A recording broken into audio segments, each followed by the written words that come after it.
What's up all you mentees, this is the Uncanny Omar from Near Mint Condition, and back by popular demand is my Hidden Gem segment, where I talk about graphic novels that went under the radar or you may or may not have heard of, and bring them to your attention. So let's get started. And welcome back everybody. Now before getting started, please don't forget to hit that like button and subscribe if you haven't subscribed yet. It does help with our YouTube algorithm and help our channel keep growing. So you all asked for it, and here I am back again with Hidden Gems. And this is a lot of fun to put together because some of these books you may or may not have heard of. And this is really difficult because some of these books go out of print. And I bring them to your attention still because a lot of you ask me to keep doing it even though they're out of print, that you may find them somewhere out in the wild, and it's part of the hunt, it's part of the game to try to find some of these rare whales or out of print books. So there's one in here that I know is like that, so keep that in mind. I'll let you know if they're mature content or not, and this is just, again, my personal opinion. You may or may not have heard of some of these books. You may hate some of these books, so keep that in mind. And let me know what some of your hidden gems are. Leave those comments down below because I love reading new things, and through you all, I get to find out about new books as well. So this goes back and forth. I love it. Let's go ahead and get started. Kicking off this list is 5 Days to Die by Andy Schmidt and Chee, or Chee, depending on how the artist pronounces their name. So this is published by IDW. This is definitely mature rating, and this is a revenge story. So think of movies like Death Wish by Charles Bronson, with Charles Bronson, and then Payback. Did they make? I could have sworn they remade Death Wish, didn't they? Anyway, they shouldn't have. The movie's awesome, especially the ones by Canon. Where the hell was I? Okay, this is definitely mature content, so keep that in mind. So the story is about Ray Crisara, and he is a police officer. At the beginning of the story, he's driving his car with his wife, Debbie, in the passenger seat, and their kid, Stephanie, in the back seat. And him and his wife are arguing back and forth because he accuses her of flirting with this other cop named Matt, and Matt was kind of like his underling. He trained under Ray, so he starts getting jealous. They're arguing, and in the back, Stephanie's like, why don't you all just get divorced? And then they kind of make amends. They're like, you know what, this is silly. And by the time they make amends, they get hit by a semi. They get rear-ended by a semi-truck. And sadly, through complications of surgery, he loses his wife. Now, Ray, who's a police officer, thinks that this is a mob hit. He thinks that the mob boss is after him because of all the things in the past, so he's gonna take off from the hospital, regardless of what the doctors have told him. They told him if he gets up, because of all the debris that he has going in his head, that he will only live for 5 days. Hence the title, 5 Days to Die. So he doesn't care. He wants to get revenge on these people. Meanwhile, his daughter is in critical condition at the hospital fighting for her life. So he has a decision to make. And I think that's what I really enjoyed about this is, you know, here's Ray, who has brain injury, leaving him with 5 days on Earth if he gets around and move, or he could stay in the hospital. So he's that type of character. He's like, no, I'm going to go out there and kill people and get revenge. I'm going to find out who did this. So really, it's about choosing your path in life. Do you stay with the family that, even though it's broken, you know, you could still hold onto something, or do you go on a path of revenge? And that's what this is about. I really like the artwork in this too. It seems very independent, and it fits the tone of the book. There are covers in here by the likes of David Finch and other artists like that.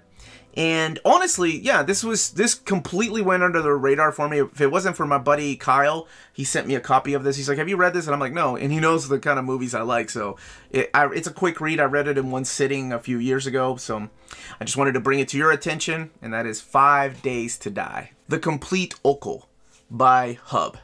And that's not his real name. That's just his artist name. His real name is Humbert Chabuel.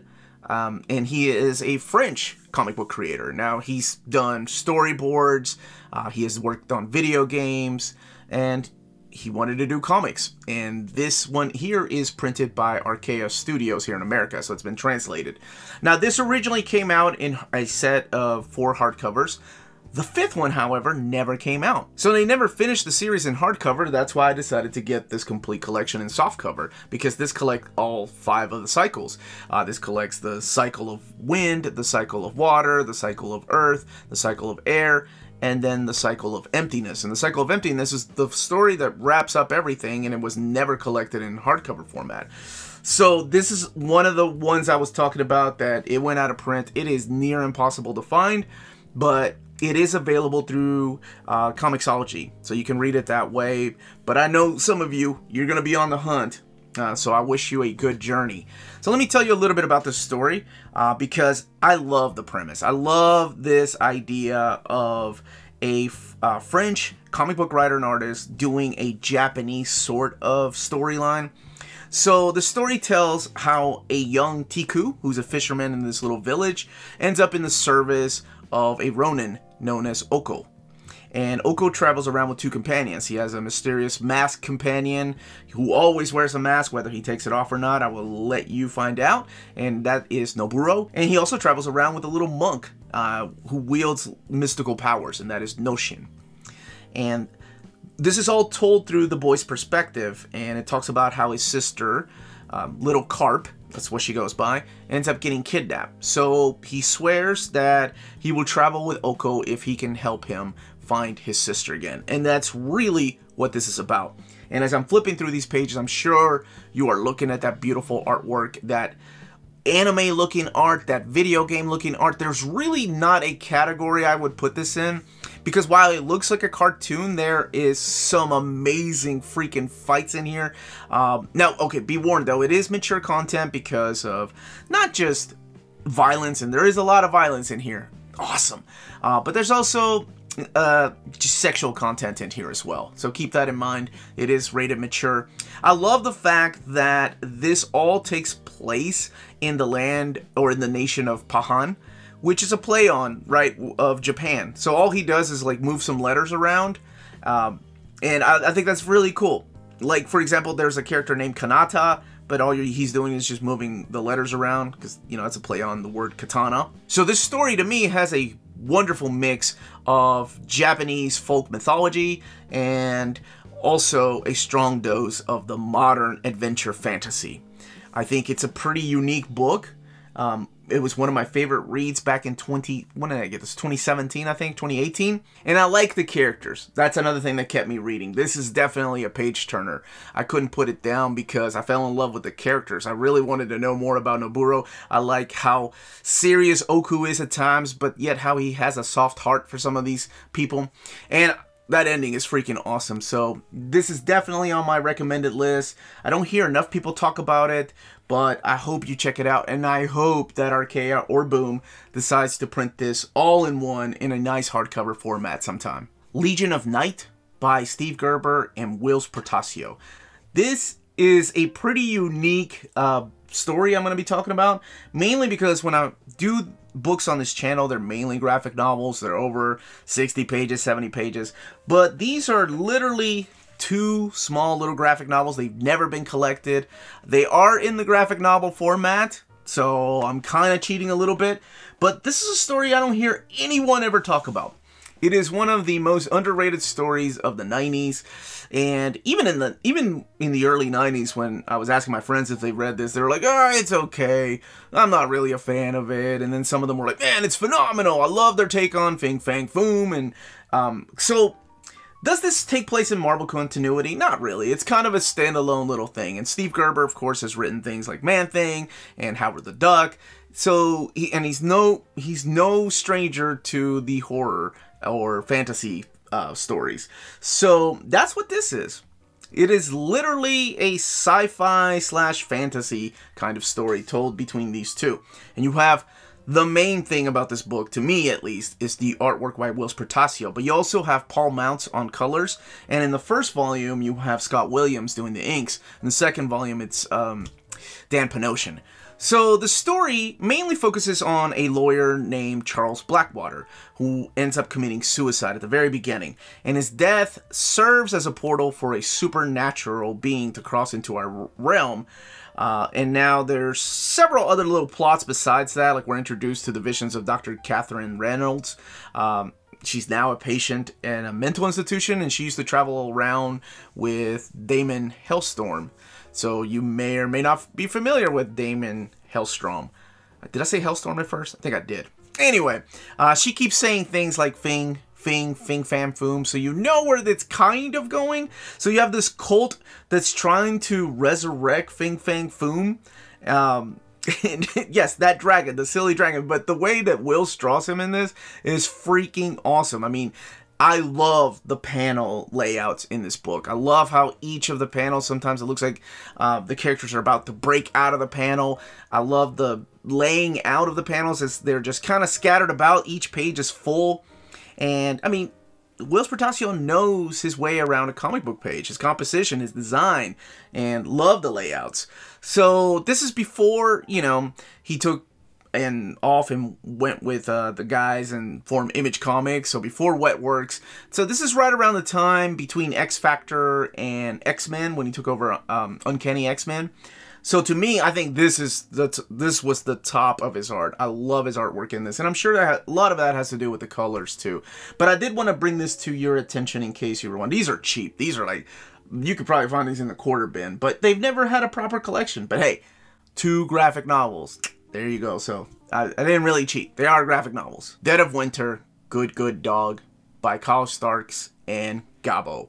This is printed by Oni Press, and it is based on the board game Dead of Winter, and that is Sparky, and Sparky is the good boy of this story. So before getting started, this does have mature content, and I'm gonna find it very difficult to talk about this because I don't want to spoil anything, but I know there are people that can't stand when dogs or kids get hurt in comics. I get that. So rest assured that this one has not a sad ending. How about that? It doesn't have a sad ending, and I will leave it up to your interpretation to read it. But if you don't mind zombies getting killed, then this is for you. Oh man, this is such an awesome, fun story. Now, my co-host Maddie loves Kyle Starks. Everything that he's written, from Mars Attacks to Rock Candy Mountain to Rick and Morty comics. For me, this is only my second Kyle Starks books that I've read. I did love Mars Attacks, by the way. Maybe I'll do that one day. But this one was so good. Now, I'll be honest. I tried playing Dead of Winter with my brothers, and it just wasn't for me. Maybe it was because my brothers annoy the hell out of me that I couldn't really get into it. But some of the characters from that game do appear in this particular graphic novel. So this collects all 4 of them. It is definitely rated mature. There's a lot of cursing. There's a lot of violence in here. And it's about Sparky, who is this little dog right here. And he's a former TV show stunt dog. And now he is a zombie killing machine. And he helps a group of people and protects them against zombie attacks. Like, they go on several missions and he goes with them. At one time, my boy is wielding a katana. How badass is that? He's chopping zombies up. Like, he's carrying it in his mouth. I don't mean he's like anthropomorphic and stands on his hind legs and starts chopping zombies up. That would be ridiculous. As ridiculous as a dog carrying a katana in his mouth. I just realized what I said. But anyway, trust me, it is freaking solid. It's a lot of fun. The illustrations are well drawn. I love the way that the actions are done, like when the zombies' faces are being chopped off by either ice blades or katanas. There's a lot of gunfights in here against zombies. And of course, you have a lot of jerk human beings in here. But I think it's such a cute take on a zombie apocalypse. I would love to see a movie like this. And I love the fact that he wears a cape like a superhero. So in the end, yes, Sparky is a good boy. Or good dog, rather. Wrinkles by Paco Roca. This is printed by Fantagraphics here in America. It is translated from the Spanish. And, you know, I brought many different graphic novels to light today, whether they were funny or horror or just revenge stories or about samurais, and I wanted to end it on something that I thought was a beautiful story. Now, I'm still working on my list of my top 10 non-American, non-manga comics, and I thought about putting this on there, but that list is so freaking hard, especially limiting myself to 10, but I did want to bring this to everybody's attention. This book is available in trade paperback format as well as hardcover format, and I think it's a story for all ages. Recently, my wife's friend lost her mom to Alzheimer's. It's a horrible, horrible disease. And that's what this talks about. So this is the story of Emilio and how his son just can't keep dealing with him. You know, Emilio forgets where he is. He still thinks he's working at the bank. He thinks that he is a kid again. And his son just can't do it anymore. So he drops him off at a nursing retirement home. And I love that. I love the way that his son struggled through that. And his son was honest. He was like, I won't be able to visit you that often, Dad, because we live so far away. We're busy. Drops him off in this elderly home. So Emilio's an older man now, and he does suffer from Alzheimer's. He himself forgets that he suffers from it until he sees the doctor. Now, in this nursing home, he gets to meet friends who, some of them do suffer from Alzheimer's, and oh, there's some heartbreaking freaking moments in here. Some beautiful, beautiful moments. And I love the connection that he makes with other people. Now, each of these older people all have their own thing. There are couples there. There are single people there. There are widows there. So it's just a group of older people that all are in this place for different reasons. So there's two stories to this nursing home, and his roommate, when he's showing him the ropes of the nursing home, he tells him, you want to stay on the first floor. We are better off than the people on the second floor. The old people that go to the second floor have lost their minds and have just given up on life. So that's what he keeps looking at these stairs. So the book is just wonderful. You know, it talks about the loss of time with these nursing homes. Like, it shows a beautiful scene where he's sitting there and the clock is just going by all day long. And his roommate comes in and he's like, how was your day? And he was like, oh, it was okay. All he did was just sit on a chair waiting for the clock. Just ticking. Oh, man. It's so beautiful. But I think the best place where this book shines are the conversations and observations with the other residents in this nursing home. I love that about this book, because each of these people seem real. That is somebody's grandfather. That is somebody's mother. That is somebody's auntie. That's somebody, you know, it's sad. It's a sad reality. And the way the book ends, and the way that he starts to forget, and the way that Paco Roca draws that imagery is heartbreaking. And you come to realize that it is not a fair disease, that nobody should ever have to deal with this, whether you're dealing with it or you have a loved one that's dealing with it. It's heartbreaking. So 100% recommend it. It is one of my favorite reads. I just picked it up on a whim a few years ago because I read his Lighthouse book and I really enjoyed that. But this one to me was so much better. It's beautiful. It's perfect. It's heartbreaking, but it's also real. And that's why it made it on this list. Now, most of these books are available from our sponsor, CheapGraphicNovels.com, your online source for collected editions up to 50% off retail price. Cheap Graphic Novels prides itself on excellent packaging, so your stuff gets to you in excellent condition, and they have amazing customer service. Check out their bargain deals for up to 90% off cover price. And for all you Minties that are watching, if you're a first-time customer, don't forget to mention that Near Mint Condition sent you their way for a promotional credit on free shipping on your next order. Now, this is only for U.S. customers. CheapGraphicNovels.com, your source for the hottest books with deep discounts, customer service, and excellent shipping that will keep you coming back for more. And that was my latest 5 hidden gems. Let me know in the comments down below if you want me to keep this segment going. I could do it every month. I love finding books on my shelf going, I haven't talked about that. I really need to talk about that. Or I love finding books on my shelf going, has anybody ever talked about this book? Regardless, please leave your comments down below. Let me know what are some of your hidden gems, and I may or may not have read them. You may be introducing me to new books, and I hope I was at least able to introduce you to one new book today. Good luck finding these. All these should be easy to find with the exception of the Okko book, but I did warn you about that. This was the Uncanny Omar. Thank you all so much for watching. Thank you to our wonderful patrons. You all make videos like this possible, and we're still working on the end credits. I want to make it a little more poppier, if you will, but that's coming soon. And more importantly, please everybody, stay healthy, stay safe, and much love to all of you.